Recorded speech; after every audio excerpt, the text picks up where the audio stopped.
Hey and welcome back to Hank's True Barbecue. Time to do another cook using the offset smoker. I'm gonna make a real tasty steak sandwich. Got my hands on some real nice Japanese A5 Wagyu, so time to make the most of it.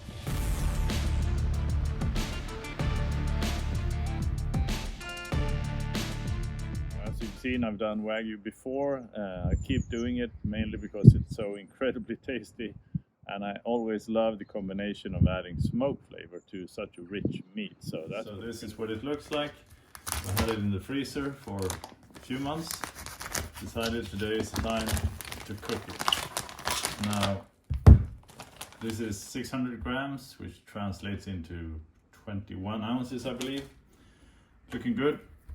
Classic Wagyu beef, so not gonna do any trimming whatsoever. I'm just gonna put it straight on to the smoker. Usually I always dry brine the night before. I haven't had time to do that, so today I'm actually for once in my life gonna do some post-cook salt, but that's gonna work just fine too, because we're gonna smoke it, sear it, slice it in thin slices, and then apply the salt, so we're gonna get plenty of salt coverage and thereby amplify flavor, which is the whole point. So looking forward to cooking this. Again, not much to do. Just get it out, fire up the smoker, and let's get started rocking. And in terms of accessories for this beef steak sandwich, I'm gonna add some shrooms, in this case some portobello mushroom. I'm a big fan, it tastes really good, and in this case mushrooms contains a lot of umami flavor, and just like beef, so we're gonna add some onions also. I like onions, they're good, tasty, I like the texture, they add a bit of sweetness, which is really nice.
Cook the meat, we're going to cook some veggies and onions, so I'm going to do that on the kettle.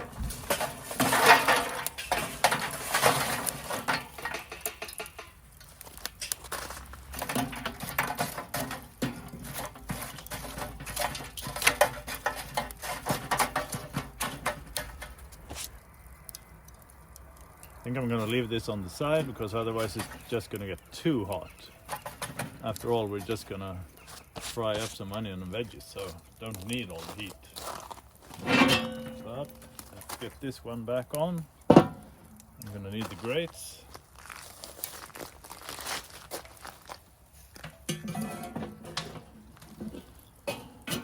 Something like that should do it. Alright, smoker is up to temp, currently rocking at 140 Celsius. Just a bit too high, I want to have it drop down to 120, but I'm gonna put the Wagyu meat in, add a few thick splits or logs to get more smoke, intentionally more smoke, and let's get things going.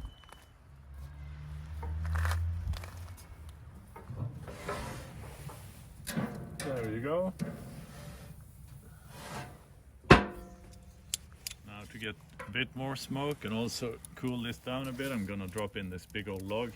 It's been outside for weeks under roof, but still going to take some time to warm this one up, and it's going to generate just a bit more smoke now, which is what we want because this is going to be a short cook. All right, we're off.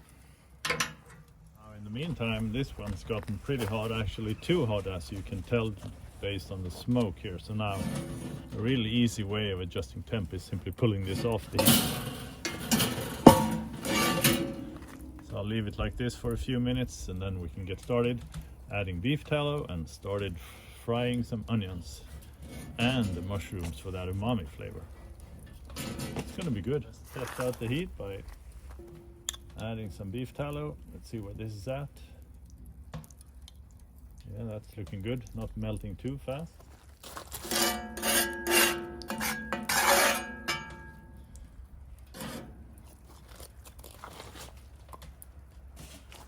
I think we can move this back over the heat just a bit. Got to fiddle with it, fine tune the settings. Time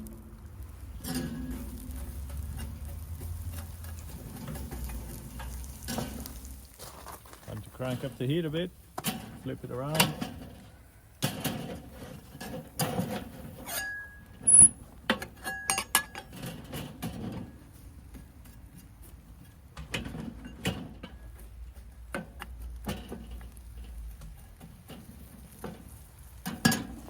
That's a nice sizzling sound, getting just the right temp here. Not that I've measured, but you can tell by the sound actually, so time to get some shrooms on.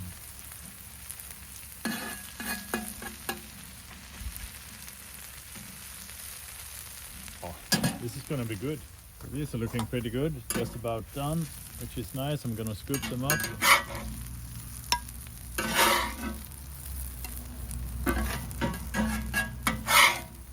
To check the Wagyu for doneness. Now, let's see. 40, 41, 43 Celsius. There's 36, 37, not quite there yet.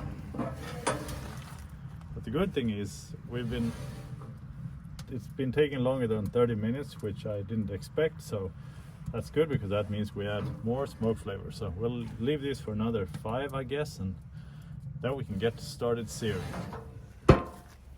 So the meat is done, got a nice fire. Let's get this one across, get some good heat.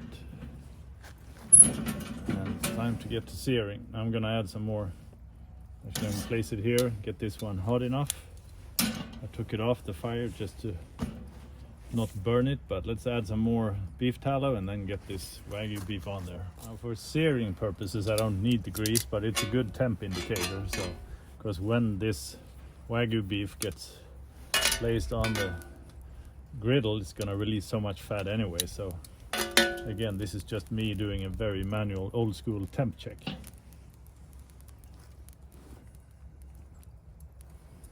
Not quite there yet.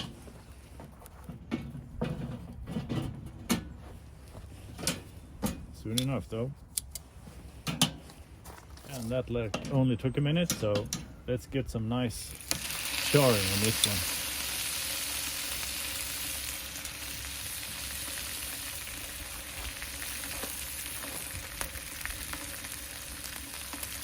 So what I'm doing here is basically the classic reverse sear. First bring it up to temp slowly, adding smoke flavor, and now when it's almost done, give it a quick sear for taste and looks. And the whole point of the reverse sear is you want more even, wall-to-wall even meat. So it's not burnt on the outside and raw in the middle. And that's good, given that we have a pretty thick steak here. So, alright, let's flip it. Oh, that's looking good, real nice. So now some of you may wonder, like, given that this is a rather expensive steak, I don't want to overcook it.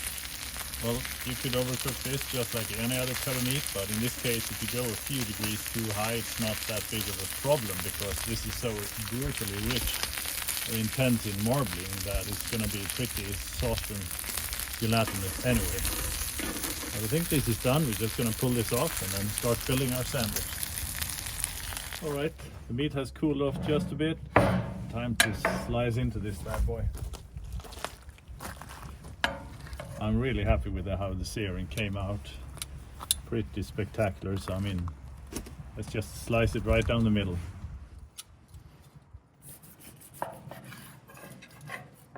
Oh, that's looking pretty good. Very, very even.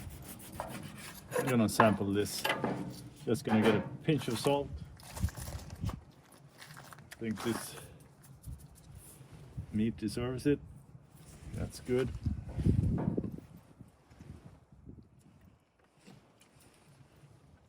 Oh yeah. Oh yeah. This Wagyu never disappoints. That is amazing.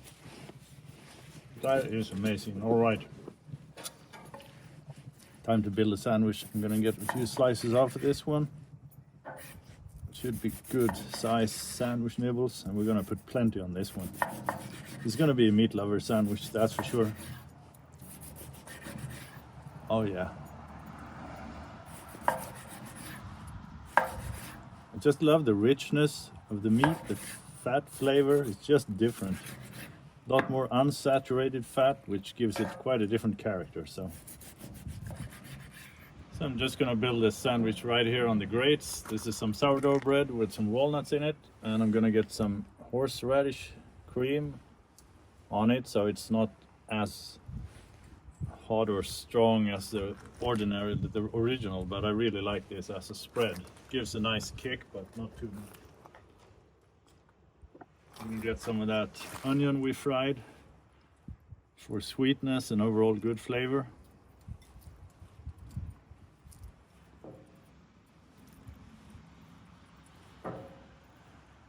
And then we go with some spinach leaves. I'm a big fan. Really nice color, nice taste. Should make for a real nice sandwich spread.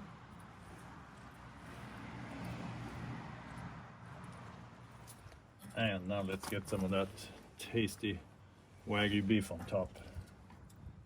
Man, this is gonna be good.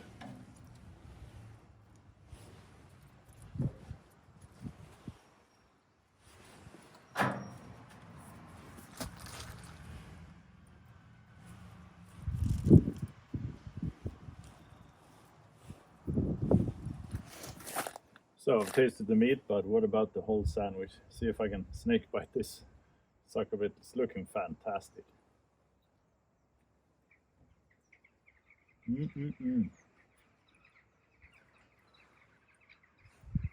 That horseradish really comes through in a good way. Oh, the flavor. You get the sweetness from the onion, some extra umami flavor from the room.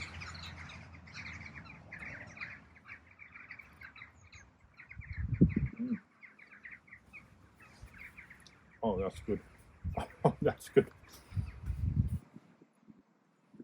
Man, that's just like the ultimate meat sandwich.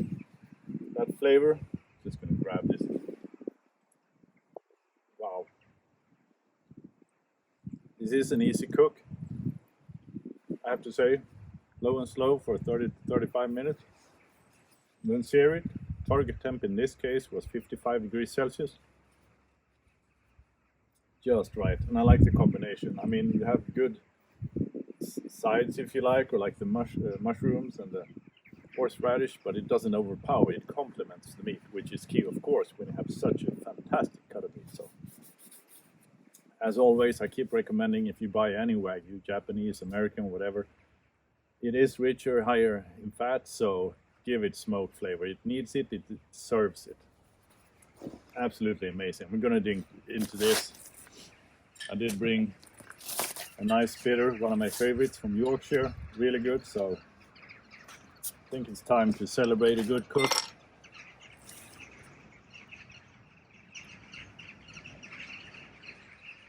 Oh, so good. Thanks for watching. See you guys next episode.